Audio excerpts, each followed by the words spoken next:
холбоотой ажлын бэлтгэл ажлууд за шаардлагатай хуулийн өөрчлөлтүүдтэй холбоотой танилцуулга хийгдэж ингээд засгийн газрын хурдлаар сая хурдлаар бол гэр оролтын дахин төлөлт төгсрөлийг бууруулах тухай хуульд өөрчлөлт оруулах багц хуулийн төслийг бол эх 7 хоногийн 3 дахь өдрийн засгийн газрын хурдлаар хэлэлцүүлж их хурлд өргөн барих юм чиглэл өглөө энийг одоо сэтгүүлч та бүхэндээ бас мэдээлье гэж утсан юм аа. Ер нь Улаанбаатар авцсан хөгжүүлэлтийг бууруулахдаа та ямар ажлууд хийж байна? Well, одоо яг бид нар бол үндсэндээ нэгдүгээрт төлөвлөлтөө эхэлж маш сайн хийх шаардлагатай гэж ингэж үзсэн. Тэгээд ингээд 2040 гээд олон жил яригдсан энэ төлөвлөлтийн их асуудлыг их хурлд өргөн барьсан байгаа. Одоо их хурл дээр хэрэлцэж байгаа. За дээр нь энэ 2040 бас тосгоны эрх зүйн байдлын тухай хуультай хамтд нь одоо уялдаатай хэлэлцүүлэх үүднээс 6 сарын 1-ээс эхэлж эхлэх гэж байсан тосгоны эрх зүйн байдлын үйлчлэлийг бол өөрчлөх хугацааг нэг жилээр хойшлуулж байгаа.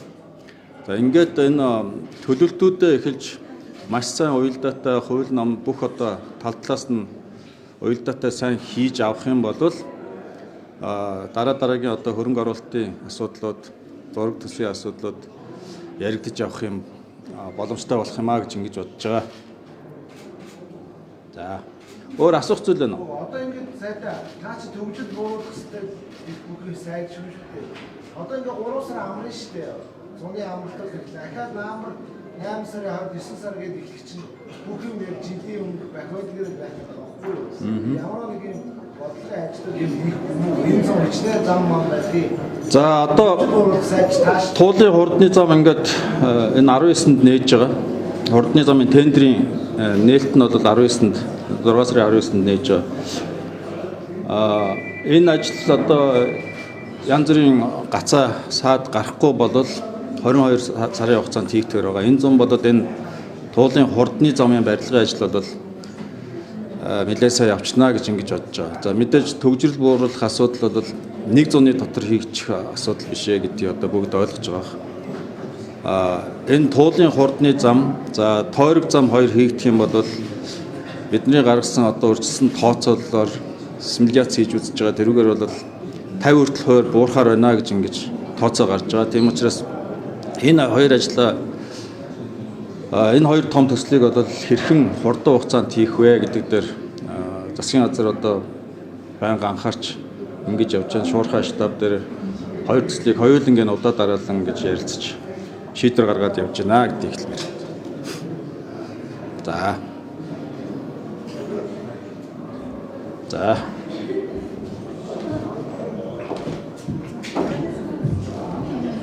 За сайн байцгаана уу. Өнөөдөр Монгол Улсын засгийн газрын хурлаар одоо Монгол урт хугацааны хөгжлийн бодлого алсын арга 2050 дээр хэрэгжүүлэхээр төлөвлөж байгаа эдийн засгийг солонгоруулах, за аялжуулалтын салбарыг эдийн засгийн тэргүүлэх чиглэл болох, за цаашлаад Монгол улсад одоо 4 улирлын аялал жуулчлалыг хөгжүүлэх, за үүнтэй уялдуулан одоо 2023-аас 2028 оныг одоо Монгол зочлох жил болгон зарласан. За энэ хүрээндээ одоо бид бүхэн ажлаа эрчимжүүлэхийн төлөвлөж, за аялал жуулчлалын салбарт үйл ажиллагаа явуулж байгаа аж ахуйн нэгжүүдийн хөрөнгө оруулалтуудыг нэмэгдүүлэх зорилгоор засгийн газраас тогтоол гарлаа. За энэ нь юу вэ гэхээр одоо аялал жуулчлалын салбарт үйл ажиллагаа явуулж байгаа аж ахуйн нэгжүүдэд бага хүүтэй урт хугацаатай хөнгөлөлтэй зээлийг бий болгох суурийг тавьсан. За ингэхдээ одоо 6 жил хүртэлх хугацаанд 6% хүүтэй зээл гаргахаар одоо засгийн газрын тогтоол гарлаа.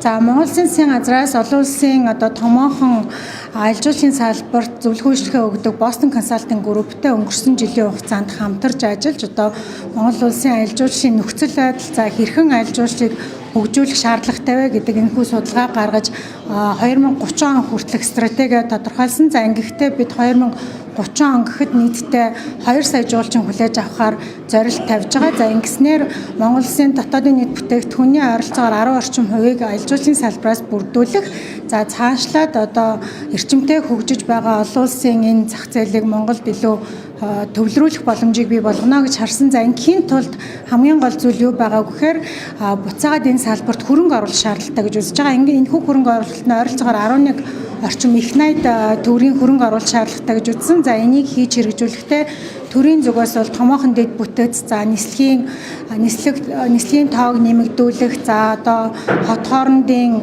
дэд бүтцийг сайжруулах гэх мэтлэн томоохон одоо хөрөнгө оруулалтуудыг улсын төрийн зүгээс хийж хэрэгжүүлэх. Нөгөө талдаа одоо жуулчдыг Монгол дээрээ ая тухтай байх, за цаашлаад одоо дөрвөн улирлын аялал жуулчлалыг дэмжсэн хөрөнгө оруулалтуудыг одоо хувийн хвшлээс хийх зүйтэй гэж утсан учраас энэхүү одоо зээлийг гаргахаар төлөвлөж байна. За энийг хийж хэрэгжүүлэхдээ бид нар түрүүний хэлсэнчлэн одоо олон улсын зөвлөсөн зөвлөх үйлчилгээнийхээ суурин дээр тулгуурлан илүү зочлох үйлчилгээний салбарт буюу байрших үйлчилгээ, за дээрэс нь одоо жуулчдыг ая тухтай байхад хэрэгцээтэй одоо боловсон ариун цэврийн байгууламжтай төвүүдийг бий болгох, за нөгөө талдаа одоо жуулчны баазуудыг дөрвөн улирал үйл ажиллагаа явуулах боломжтой болох чиглэлөө адилхан энэхүү зээл маань чиглэхээр хандаж байна. За ер нь бол хувийн хвшлээс ойролцоогоор 4 орчим их найд төвөргийн зээл гарч байж энэхүү хөрөнгө оруулалтуудыг бий болгоно гэж харж байгаа. Тэгээ энэ жилдээ бол бид нар одоо өөрийн төсөвтөө батлагдсан дүнд суурлан эхний байдлаар гарч эхлэн цаашдаа энэхүү зээл тогтвортой 5 орчим жилийн хугацаанд байж энэ салбарын одоо хөгжилд нөлөө үзүүлэх үс юм зээлийн багцолноо хөтөлбөр олно гэж харж байгаа. За энэхүү зээлийг бид нэр хэрвээ тогтвортой 5-6 жил хэрэгжүүлж авч явж чадах юм бол манай одоо аялал жуулчлалын салбарт ойролцоогоор 600 мянган жуулчныг нэмж шууд оруулж ирэх боломжтой. За үүнээс гадна 1 орчим тэрбум долларын эргэлтийг нэмэгдүүлэх боломжтой. Нөгөө талдаа $1 тутамд 6 орчим долларын эдийн засгийн эргэлтийг бүрдүүлэх боломжтой байна гэсэн судалгаа гарсан байгаа. За энэ нь бол одоо бидний одоо өсөлттэй байгаа энэ аялал жуулчлалын салбар болох 7-9% жил болгоны өсөлттэй байгаа салбар дээр нэмэгдэж орж ирээд ингээд бид нар ер нь бол жилд нэг 16% жуулчны тооны өсөлттэй байснаар түрүүний хэлсэн одоо 2030 он гэхэд 2 сая жуулч авах боломж бүрднэ гэж үзэж байгаа. За баярлалаа. Одоо энэ зээлийг олохтой яаж болох вэ? Журам гаргаж явах уу? Аялал жуулчны одоо үйл ажиллагаа ажлын жуулч мэдээж бизнесээ сайжруулах, үйл ажиллагаа сайжруулах ямар одоо шалгуураар энэ зээлийг болох вэ? Нэг ажлын хэд хүртэлтэй зээл авах боломжтой. Энийг журмаар зохицуулах уу яг? Тийм. Нарийн мэдээлэлээс хэрэгтэй. Ер нь бол арилжааны банктай хамтарч гаргаж байгаа. Бид нар арилжааны банкудтайгаа ярилцсан байгаа. Арилжааны банкуудын суурьтай явна. Журам гэхээсээ илүү арилжааны банкн дээр арилжааны банкны шаардлагыг хангасан аж ахуйн нэгжүүдээр бол гаргана гэж үзэж байгаа. За бид нар энийг ер нь тодорхойлохдоо илүүтэй 4 улирлын аялал жуулчлалыг хөгжүүлэх дээр байгаа учраас байрших үйлчилгээ буюу одоо зочид буудал, за баазуудыг өвлийн улиралд ажиллах боломжтой чиглэл рүү илүү гаргана гэж үзэж байгаа. Ойролцоогоор нэг 50 орчим хувь маань тийшээгээ чиглэх болоо гэж үзэж байгаа. Тэгэхээр ямар нэгэн журам суурьтай гарахгүй бид нар бол нөгөө нөхцөл шаардлагыг тодорхойлсон стандартыг хангасан байх шаардлагатай гэж үзэж байгаа учраас энэндээ таарсан нөхцөл шаардлагыг бол гаргаад арилжааны банкуд маань шийдвэрээ гаргаад явна гэж үзэж байгаа. Улсын зүгээс бол одоо дэмжлэг үзүүлэх одоо илүүтэй 6% хүртэлх энэ хөнгөлтэй зээл болох дэмжлэгийг үзүүлэхээр тодорхойлж гарч ирж байгаа гэсэн үг. Boston Consulting Group-ийн хувьд бол өнгөрсөн жилийн хугацаанд бид нартай ажилласан. За ингэж ажиллахдаа манай Монгол улсыг зорж ирэх гэж байгаа жуулчдад яг аль одоо улсуудаас ирж гэнэ үү? За бид нар энийг харж үзэхэд 11 орчим source market гэж нэрлэдэг буюу одоо зах зээлээ тодорхойлсон. За цаашлаад энэхүү 11 зах зээл дээр ямар төрлийн олон улсын нэгдсэн сурчлагаа хийвэл зохистой. За үүнээс гадна бид нар Boston Consulting Group-тэй нийлээд 2030 он хүртэл хэрэгжүүлэх 13 тулгууртай стратеги боловсруулсан байгаа. За үүн дээр бол олон улсын нислэгийг нэмэгдүүлэх, дотоодын дэд бүтцийг яаж өөрчлөх вэ? Ямар төрлийн хөнгөлтэй зээлүүд гаргавал илүү үр бүтээлтэй байх вэ? Ямар төрлийн одоо бүтээгдэхүүн үйлчлэгийг нэмэгдүүлвэл зүйтэй гэх мэтлийн энэ стратегийг тодорхойлсон байгаа. Тэгээ энэ дээр бид нартай одоо хэрэгжилт хангахад зөвлөх үйлчлэгээ үзүүлээд явна гэж харж байгаа. За бидний хувьд бол одоо ингээд засгийн газар тогтоол гарсан учраас бэлтгэл ажлууд бүрэн хангагдсан байгаа. 5 сарын 29-нд одоо аялал жуулчлалын салбарын хөгжүүлэх хүрээнд хийгдэж байгаа бас нэг ажил буюу аялал жуулчлалын хөгжлийн төв маань нэгдэж байгаа. Энэ хөгжлийн төв дээр одоо нийт аялал жуулчлалын салбарт үйл ажиллагаа явуулж байгаа аж ахуйн нэгжтэй зарлаад мөн банкны салбарын маань тэн дээр хамтарч үйл ажиллагаанд оролцоод энэхүү зээлийн ерөнхий мэдээллийг бүрэн танилцуулаад ингээд 6 сарын 1 гэхэд хэрэгжээд эхэлнэ гэж үзэж байгаа. За бид нэр ойролцоогоор нэг 200 орчим тэрбум төгрөгийн их усүр энэ жилдээ бол энэ зээлд гарна гэж харж байгаа.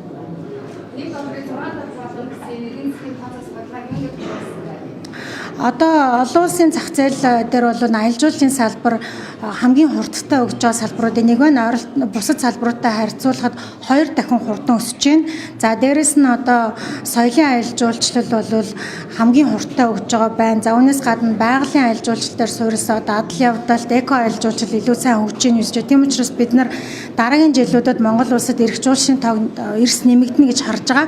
За нөгөө талдаа мэдээж одоо олон улсын макро эдийн засгийг бас судалж үзэж байна. Дотоодын өсөлтүүдийг судалж үзэн. Тэгээд эдгээр судалгаануудыг мөн одоо дотоодын яг энэ зах зээлийн судалгаа хийдэг компаниудтай хамтарч, арилжааны банкудтайгаа хамтарч гаргаад үүнээс үзэхэд бол $1 тутам $6 эргэлт бий болно гэж харагдаж байгаа. За аялал жуулчлалын салбарын бас давуу тал нь юу гэхээр дан ганцхан жуулчдаар энэ жуулчид Монголд одоо нисэж ирээд зочид буудлаар үйлчлүүлээд байдгүй. Энэ салбар бол илүү одоо дам нөлөөгөөр олон үйлчлэгийн салбарт нөлөөлдөг. Хоол үйлчлэгээний салбар.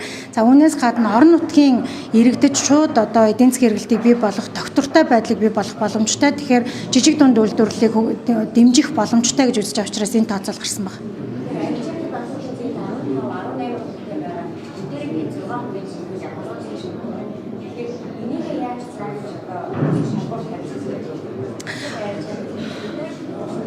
Тэгээ ер нь бол шалгуур үзүүлэлтийг бол бид нар заавал одоо 4 улирлын аялал жуулчлал болж хөгжих шаардлагатай гэж үзэж байгаа. Тэр утгаараа юу гэхээр хэрвээ одоо зуны улиралд үйл ажиллагаа явуулдаг бааз байх юм бол өөрийнхөө баазыг сайжруулад өвлийн улиралд үйл ажиллагаа явах боломжтой болдог.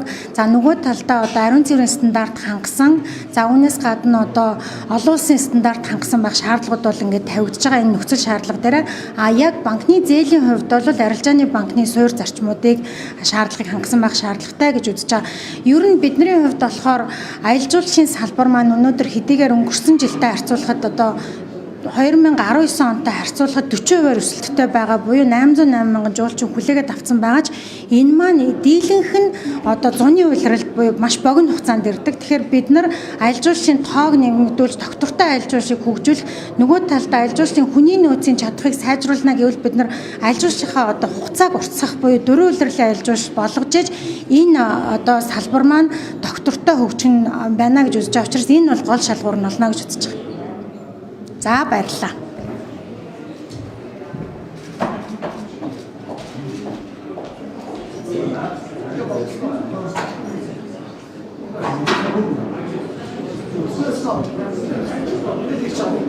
Мика.